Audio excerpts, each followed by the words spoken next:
অপেক্ষাকে আমি আজও ছাড়তে পারিনি। হ্যাঁ, অপেক্ষার কথাই বলছি।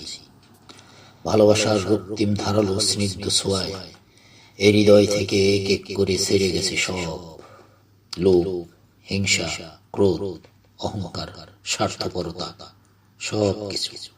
কিন্তু অপেক্ষা আমাকে আজও ছেড়ে যেতে পারেনি। আমি ভালোবাসার জন্য সব কিছু ছেড়েছি, শুধু অপেক্ষা ছাড়া। অপেক্ষাকে আমি আজও হৃদয়ের গহীনতম অংশে অবরুদ্ধ করে বেঁচে আছি। অনেকেই বলে অপেক্ষা হচ্ছে শুদ্ধতম ভালোবাসার প্রকাশ। ভালোবাসতে সবাই পারে, কিন্তু সবাই প্রিয়তমার জন্য অপেক্ষা করতে পারে না। আসলেই কি তাই?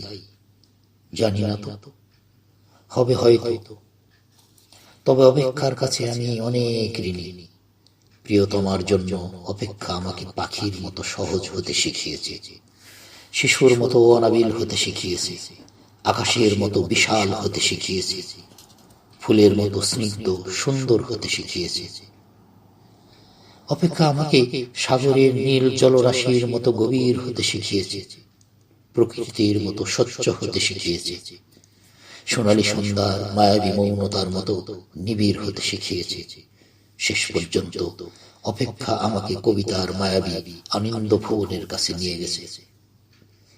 হৃদয়ের মধ্যে প্রতি মুহূর্তে অপেক্ষাকে পুষে রাখা কি কঠিন, অথচ আমি সেই কাজটি করে যাচ্ছি প্রতি মুহূর্তে কি নিদারুণ আনন্দের সাথে।